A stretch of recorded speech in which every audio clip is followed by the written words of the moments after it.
Representative Paul Thiessen to the front of the room.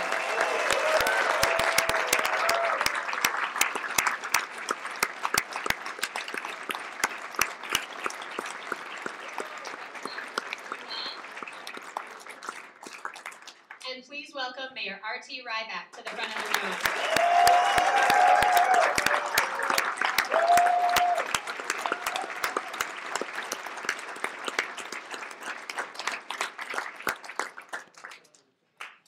We have 3 questions for you, and we have 3 delegates to ask them. Our question number 1 is from Carol Gariano. Carol? Carol's gonna ask the question, and then first, Speaker Anderson Kelleher will give our answer, then Representative Thiessen, and then Mayor Ryback. Hi, I'm Carol Gariano, as you've heard. I'm a Renew delegate from Senate District 53 in Shoreview. And we're curious about how this Renew process has changed things for you. What does this mean? Well, Carol, thank you for the question, and to all the Renew delegates and alternates, thank you for being part of this process. What this has meant to me is it has reignited my fire of being a progressive in the DFL. And so I want to thank you for reigniting that fire. I think it is so great that so many people have been brought in. You know, frankly, party building can be a lot about building up barriers, right? Barriers against entry for people. And what you've done through Renew is you have moved those barriers down and invited people into the DFL. And for that, I am grateful to you, because in the conversations that I've had with you, as I have been on the phone, in meet and greets around the state, it has really shown me that that vision on that piece of paper a long time ago that we heard at Arlington High School, that vision's alive and well. It's embodied in each of us. And so for me, it has really internalized that. I believe it's important to do grassroots organizing, just like you're doing right now, to win campaigns, but probably more importantly, when we win, that we're going to govern progressively. And for me, it's really connecting to that vision and being able to infuse that vision in everything that I am doing in the campaign and going forward to govern together. I also like the co-governing a lot. It fits with the style that I have. I am someone who brings people together, whether that person has been against me in the past or with me in the past, whether that person is someone who's had an outside or inside position in government. I think it's important to be bringing people together all the time. So the vision has really helped me do that. And also I think the other thing for me is the struggles that I've heard. You know, there are all sorts of struggles in the world that we face, and each of you has brought something very important to this. Those of you who are working on second chance issues, I've shared with you my own personal connection to that issue and how important it is that we are changing policies in the state to give people a second chance. The ability for us to be all inclusive in what we're doing. So what have I learned? I've learned that we can do this together. That's what I've learned. And that this has made our process stronger, more powerful, and that we will win because of it.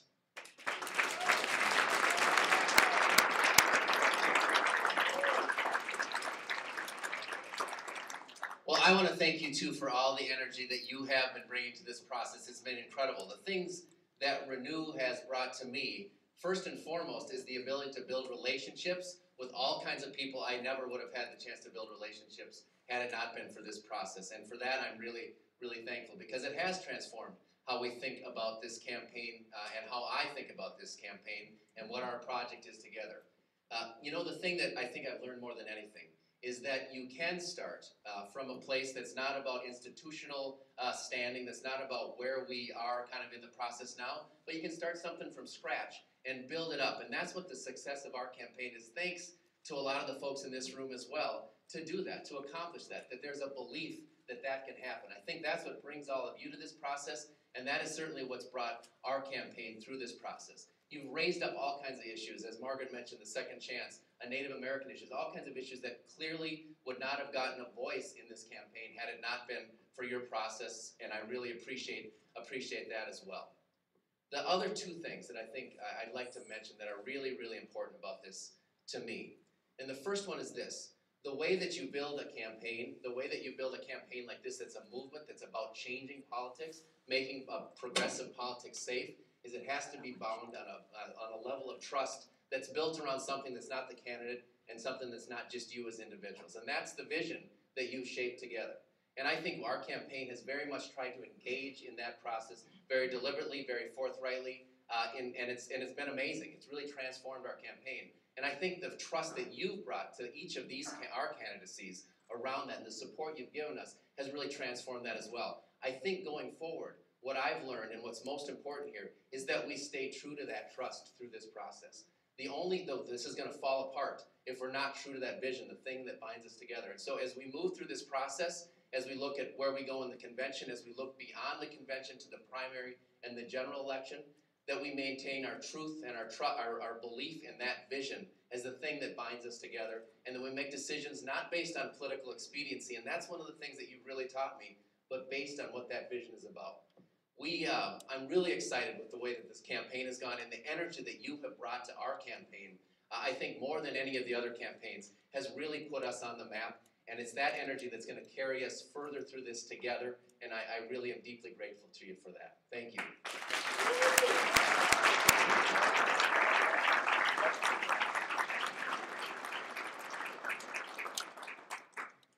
Well, thank you so much for spending time here in Eagan City Hall. Isn't this a beautiful building? Isn't it interesting that if my memory is right, Tim Pawlenty and Pat Water were on the city council when they voted for this building. Am I right on that? No.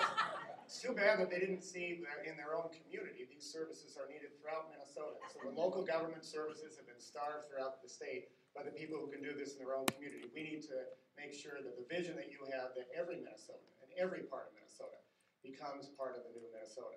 This campaign has been transformational for us. I didn't need my passion ignited for community organizing. That's what I've done much of my life. I started a movement to take over the largest city in the state and then became mayor. But as we got into the idea of running for governor, we had a problem. Because the idea was the only way we would win this campaign is if we could go into every part of this state and find some way to bring to the table all these different voices, hear them, us to talk back and learn and listen. And we were really struggling with that. Renew wound up being a gift for us. We would have spent weeks and weeks and weeks traveling through northern Minnesota trying to bring Native voices to the table. I could do that in one room and had some of the most authentic dialogues I've ever had. And we went down to Rochester and just sat for a night with people doing amazing work. I was so moved. When I walked into that first meeting and saw people all throughout from all around Minnesota, people talk about statewide engagement. It almost never happens, folks, you know that. It was so great to be in one room with people who crossed all these boundaries. I sat down with the Falks. One talking about sustainable farming, as he was talking about. She was talking about how to reignite rural schools, and that was exactly what we needed to do. So this has been a phenomenal enterprise. This, however, is the smallest part of what we're going to do together. What we need to do is to translate this into governing. And I want to talk about this throughout the afternoon because I've been through this before. I've spent 8 years as a community organizer, running a grassroots campaign, coming into a huge crisis, and it's not easy, and I haven't always done that right. I'm watching how the Obama movement is trying to fuse this and doing it right and wrong. I know that we're right on the cusp of something really big about how to reignite the energy of the entire state. We don't have it right yet, but this is a phenomenal start. Thank you. You have really been a gift to me, my campaign, and I think to the whole state.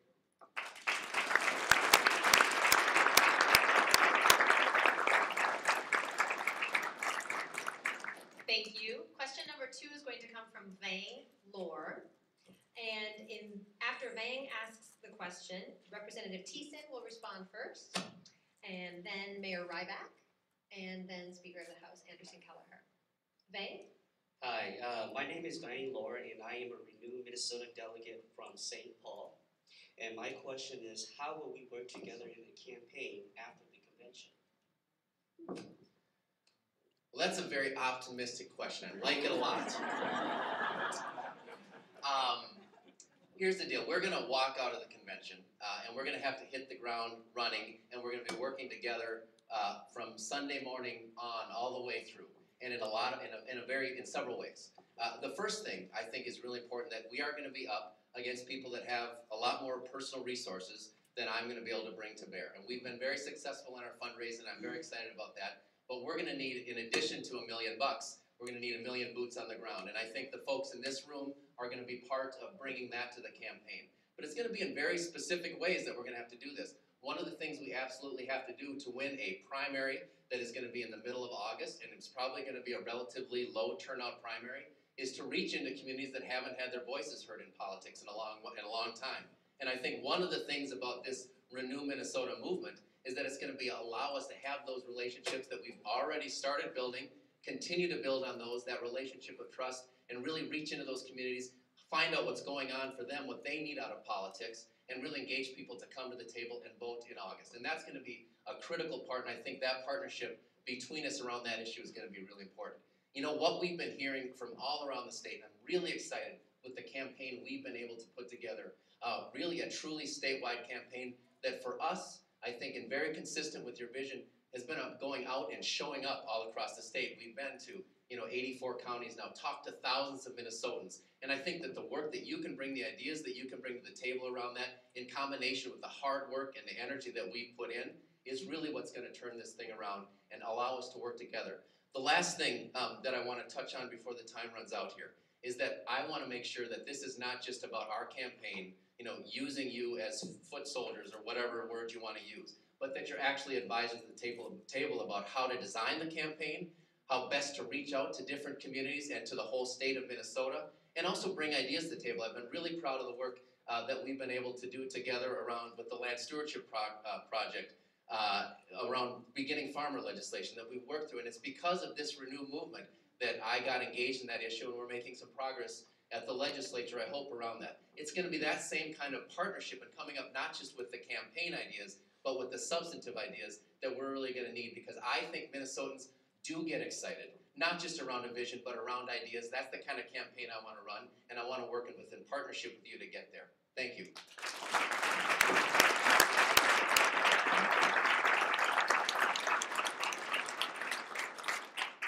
Well, I think now the fun starts. I cannot wait to be part of this. Our whole campaign has been built around the idea that if we were fortunate enough to get the nomination, we would do everything humanly possible to fuse these organizations absolutely as tightly as you can.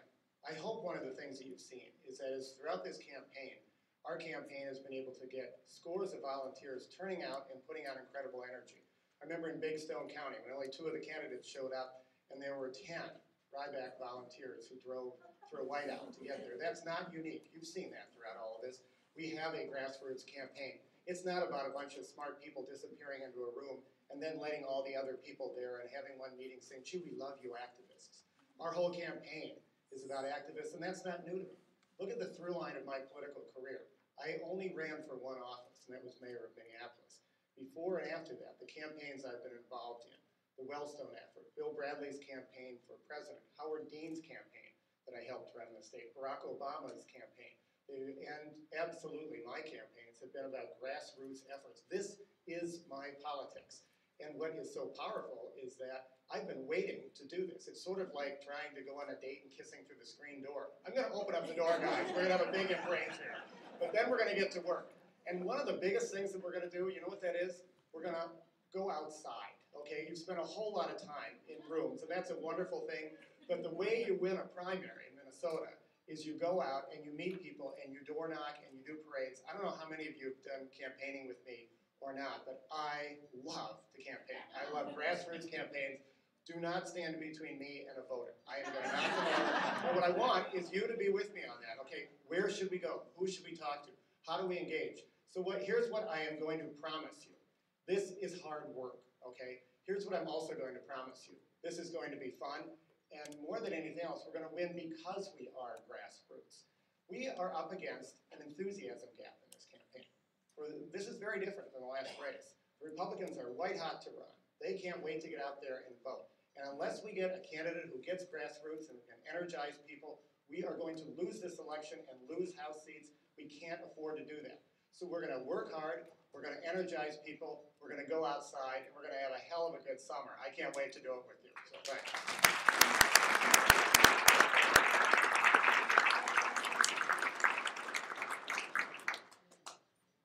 been one frustration, a little frustration about the renew process. It is the talent that's in this room that's been committed to the process, right? Right? You know what I'm talking about. I'm talking about the very best organizers in their communities are sitting right here in this room, and boy am I excited about winning that endorsement next Saturday and having people with a seat at the table and feet on the ground. I have run grassroots campaigns. I have advised grassroots campaigns all across this state. My teeth were cut in grassroots campaigns. I'm a community organizer. This is what a community organizer looks like. Are you what a community organizer looks like, Renew? Are you? Are you what community organizing looks like? Well, then that's how we are going to win. Seat at the table in the strategy, the design, and how we come together after that endorsement on Saturday. The energy and enthusiasm it's going to take. Now let's just talk about that primary for a second. Because I think all three of us make great general election candidates. I have no doubt about it. But let's get through that primary. How are we going to get through the primary when you have that amount of personal wealth up against you and you have to provide the contrast? The contrast in leadership style, the contrast in inclusiveness, the contrast for Minnesotans looking at someone and saying, I see that in me. And so we need to get people enthused in August. Boy, I think that we are going to have a lot of work to do, but I know we can do it together. So seat at the table, organizing together all around this state. You know what? I was making calls last night till 9 o'clock, and I got people who were committing at 9 o'clock. I am going to work as hard as you are going to work. We're going to work together. I believe that's the model of organizing I was trained in, but it was a model of organizing that runs deep for me. It's the model of organizing you use on a family farm to get the work done. You don't say, you know what, you're in charge of feed, and you just do feed. You're in charge of the cows, and all you do is take care of the cows. You take care of the chickens, okay? No, that's not what you do. You all pitch in together and do the work together, and Renew, that's what we're going to do to win that primary and have the successful primary win and then be able to show that contrast to a very different vision of Minnesota with those Republicans. Thanks so much.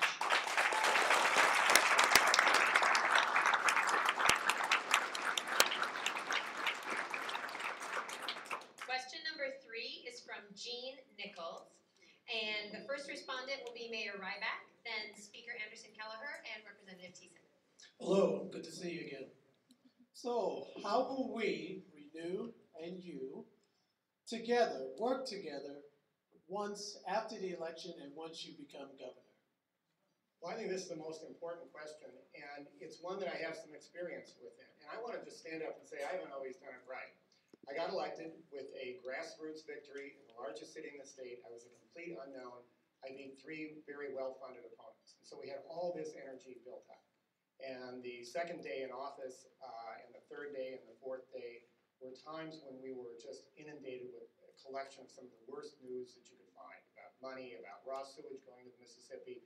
And there was this crashing reality that came down with all this grassroots energy and all these things we wanted to do, and then all these other things.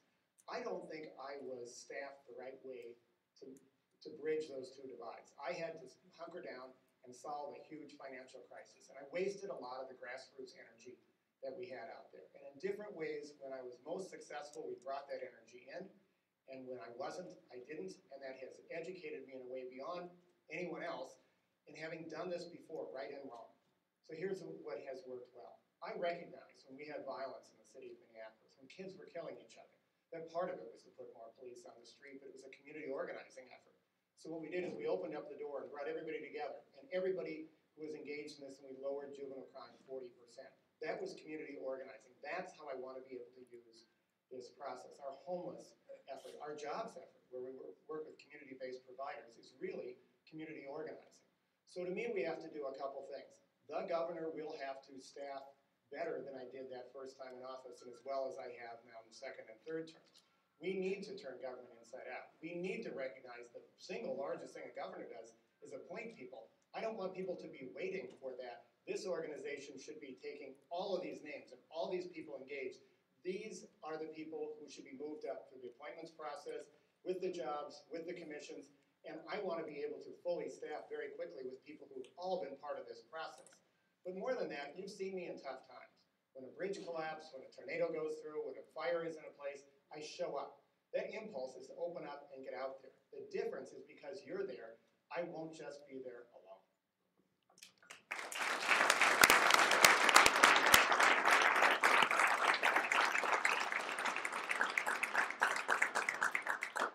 So for me, from that very first big meeting at Arlington High School that we did together, this is the part of the vision that I am most excited about, because I think it has the potential to change how we govern in the state of Minnesota, don't you? I think this is the part that will really be able to change it. And why I think that is that you can know that in my role, I have made hundreds of appointments, and I have reached out to community members, reached out across the state to say, you know what, let's increase geographic diversity. Let's increase economic diversity in how we're doing this. Let's increase racial diversity. And let's increase gender diversity as we do this work together. I think your state government should look like Minnesota, okay? I think we have a long way to go on this topic right now. Have you noticed that right now the cabinet doesn't really reflect the diversity of Minnesota? My cabinet, I promise you, will reflect the diversity of Minnesota. The assistant commissioners will reflect the diversity of Minnesota. I believe that this is the exciting part of moving forward together. And that is both in training people together to come up and do the work together, but also to be in the highest positions and to be the people who people say, you know what, that person, I can relate, and they're doing a good job. I think the other piece of this is making sure this has been a state government devoid of performance management completely. And if we're gonna meet those goals to increase diversity in the state government, if we're gonna meet those goals to reach the biggest goals, like making sure the achievement gap is closing, then we need performance management to get it done. Measure, report, keep people accountable. Those commissioners will be accountable to me. It is not going to be a laissez-faire government out of this governor's office. And you know, I think that is really important. So the vision, the piece of the vision that got me so excited and so committed, and I wanted to be a preferred candidate, is because of this governing piece. I have experience doing it. We can do it even further and build it even further. So thank you for that.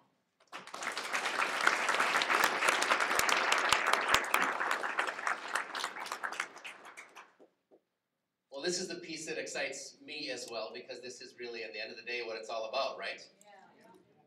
A couple things I want to share with you. I do think this idea of mutual accountability is the thing that's most transformative about the vision.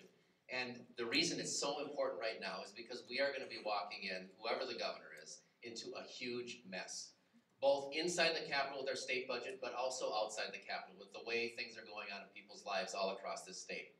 We're going to have to make some tough decisions, whether it's going to have to go out to the people of Minnesota and say, we're going to have to raise your taxes, or whether it's going to have to go to some of our friend groups and saying, we're going to have to make some tough decisions that are not going to be easy for you to accept. And what this idea of mutual accountability to me is all about is that is not going to just be me doing it alone. It's going to be you folks having the governor's back as well. And I think that that is so critical and so transformative about how we can accomplish the really tough things we're going to do and really build a great future for Minnesota together, built around that vision. So that's the first thing that I see about this. The other lessons that I've learned from working with all of you over at the Capitol is that what happens inside the halls of power is really not where the decisions get made. What happens there, what the mindset there is about cutting deals, it's about balancing budgets, it's not about projecting a moral vision for our state. I think that's why we've gotten in this state to where we are. We have not pushed back against this fundamental idea that everybody should be left on their own. And if we're going to do healthcare and transportation and education right, we have to push back against that.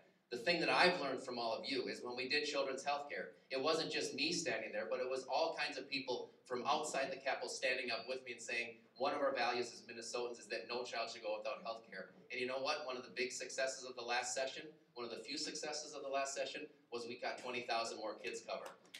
That is the kind of movement that we're really going to have to make, and that's what I want from all last thing I want to say about this whole process and this campaign, and the thing about Renew is you have started with this idea that we can do things differently in Minnesota. We can do politics differently in Minnesota.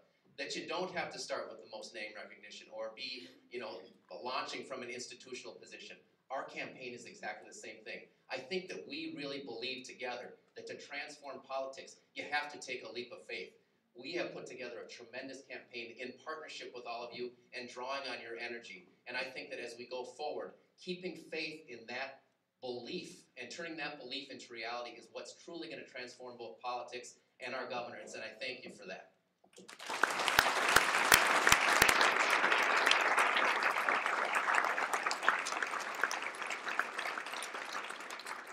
Thank you so much for your answers to these questions, and thank you in advance for all the questions you're going to answer during the social hour in the foyer, because they have gotten ready. Could we give our candidates one more round of applause?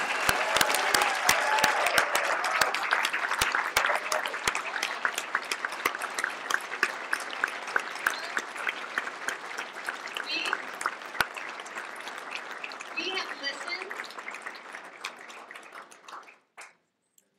Speaker, Mayor, Representative Thiessen? I haven't dismissed you yet.